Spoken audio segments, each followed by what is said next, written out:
صاحب اب میں دعوت خطاب دوں گا علامہ سجاد حسین نقوی صاحب، خطیب جامع مسجد بری امام۔ علامہ سجاد حسین نقوی صاحب۔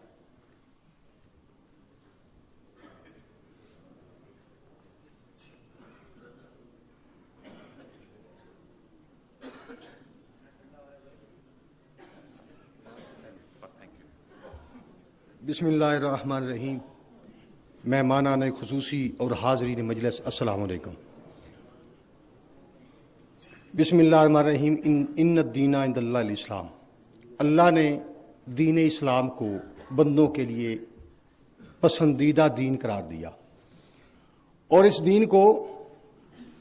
اللہ تعالیٰ نے اس کی تبلیغ کے لیے 1,24,000 انبیاء بھیجے، اور ان انبیاء کو یہ کہہ دیا کہ دنیا میں جاؤ، دین اسلام کی تعلیمات دو، لیکن لا اکراہ فی الدین، کہ تم اپنی اطاعت جبر کے ساتھ نہیں، اپنی قول اور اپنے عمل کے ساتھ کرواؤ۔ ہر نبی نے تعلیمات اسلام دنیا تک پہنچائی،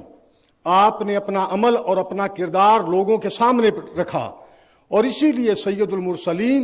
نے جب خطبہ دیا تو جب آپ نے کہا کہ اگر میں یہ کہہ دوں کہ اس پہاڑ کے پیچھے دشمن کی فوج ہے تو لوگ کہہ اٹھے کہ ہم مان جائیں گے۔ رسول نے فرمایا کہ اگر وہاں تمہیں لشکر نظر نہ آئے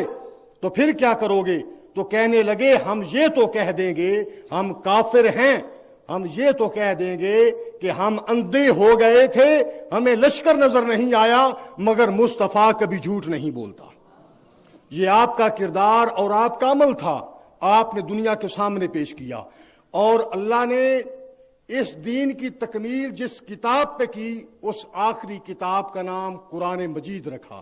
اور قرآن مجید کی تعلیم کو سمجھنے کے لیے توحید نے اس کے شروع میں پہلے یہ تصدیق کر دی، لا ریب فیہا،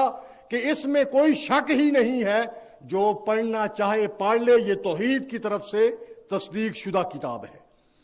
اور اسی دین اسلام نے دین اسلام کے مطابق مذہبی رواداری، احترام انسانیت کو دنیا کے سامنے پیش کیا، اور اسی پیغمبر اسلام جو سید المرسلین بھی ہیں، جو سید الانبیاء بھی ہیں، کہ قرآن یہ کہتا ہے کہ وما ينطق عن الهوى ان هو الا وحی یوحى، کہ میرا نبی جب بولنے کا ارادہ کرتا ہے میں توحید اپنی زبان اس کے منہ میں ڈال دیتا ہوں۔ تو وہ رسول کہ جس کا بولنا توحید کی زبان ہے، توحید کا حکم ہے، وہی رسول ہمیں یہ حکم دے رہا ہے کہ اے لوگو، اے مسلمانوں، 4 نان مسلم ایسے ہیں، 4 شخص ایسے ہیں کہ جن کا احترام مسلمانوں پر واجب ہے۔ وہ 4 انسان ایسے ہیں، چاہے ان کا کسی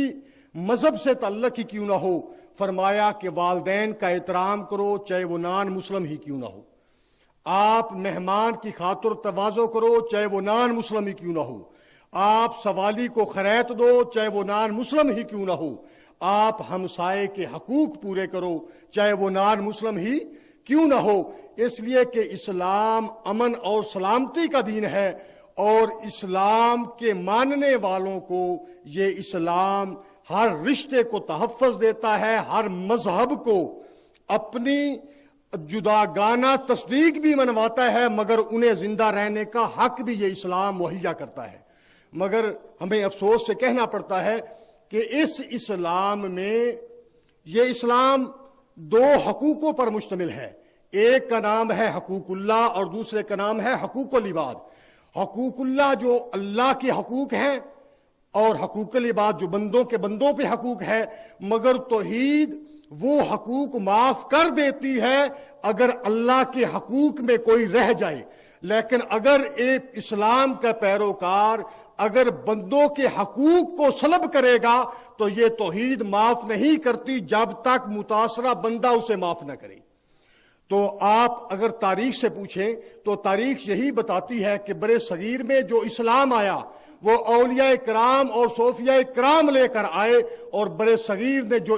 اسلام جو پھیلا تھا وہ تعلیمات اولیاء کرام اور مشائخ کی تعلیمات تھیں۔ یہ وہ دور تھا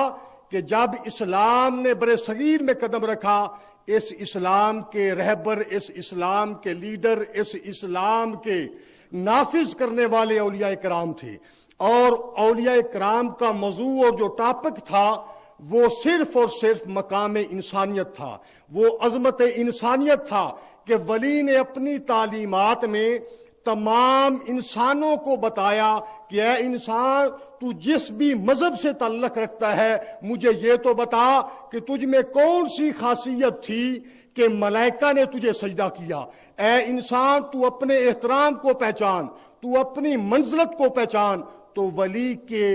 درس میں یہ موضوع اتنا اہم تھا کہ ہر انسان نے، چاہے وہ ہندو تھا، چاہے وہ یہودی تھا، چاہے وہ مشرک تھا، چاہے وہ مسلمان تھا، وہ ولی کے درس میں آ گیا، اس لیے کہ ہر انسان کا موضوع تھا، ہر انسان کا ٹاپک تھا مقام انسانیت، احترام انسانیت۔ جب ولی کے دربار میں اور ولی سے درس لیا کسی یہودی نے، کسی ہندو نے، کسی سکھ نے، اور تعلیمات کے بعد جب ولی کے دسترخوان کے خشک ٹکڑے ہندو نے کھائے تو وہ ہندو نہ رہا، کرسچن نے کھائے تو وہ کرسچن نہ رہا، اس لیے کہ ولی کے دسترخوان کے خشک ٹکڑوں کی یہ تاثیر تھی کہ وہ ٹکڑا جہاں تک کیا وہاں سے کلمہ حق کی صدا بلند ہونے لگی۔ تو آج میں یہی حکومت پاکستان اور وزیر اعظم صاحب سے یہ ریکویسٹ کرتا ہوں کہ آج اس مذہبی رواداری میں تعلیمات اولیاء کرام اور صوفیاء کرام کی تعلیمات کو اجاگر کیا جائے، اس لیے کہ جب اولیاء کرام کا سلسلہ شروع ہوا ان کا موضوع دس جو تھا وہ انسانیت تھا، اور جب اس کے بعد دوسرے ہم لوگ علماء اس کی باغ دور سنبھالی تو ہمارا ٹاپک محدود ہو گیا۔ ہم جو شیعہ تھے وہ شیعہ پہ کام کرنے لگے، جو دیوبندی تھے وہ دیوبند پہ کام کرنے لگے، ہمارا ٹاپک محدود ہوتا گیا اور ہم نے اسلام کے ایک جز کو پکڑ لیا۔ تو آج ہم تعلیمات اولیاء کرام اور صوفیاء کرام کی تعلیمات کو اجاگر کیا جائے اور لوگوں کو بتایا جائے کہ اگر انسانیت کے حقوق سلب کر لیے جائیں تو توحید کے ہاں وہ انسان کا احترام کیا ہے۔ تو میں اسی لیے درخواست کرتا ہوں کہ جتنے بھی اولیاء کرام کی تعلیمات ہیں، چاہے وہ پنجابی میں ہیں، چاہے وہ فارسی میں ہیں، چاہے وہ عربی میں ہیں، ان کی ٹرانسلیشن کر دنیا کو بتائی جائے کہ اولیاء کرام نے احترام انسانیت کو کیا کہا، اور دنیا میں اولیاء کرام نے اسلام کی کس طریقے سے تبلیغ کی، تاکہ انسان کو انسان کے حقوق کا پتہ چلے۔ اور اسی ایک درویش شخص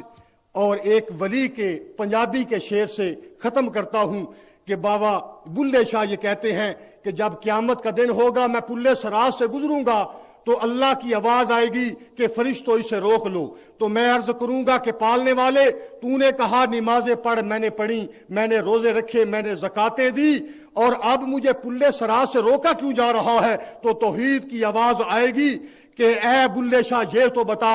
کسے روندے نو تو ہنسایا ہی اتھے دس نہ، کسے بھوکے نو کھانا کھلایا ہی اتھے دس نہ، رات روڑے نو تو ہٹایا ہی اتھے دس نہ، کسے زخمی دا تو پھٹ نہیں سیتا، انجے پھیری یا تسبیح ککھ نہیں کیتا۔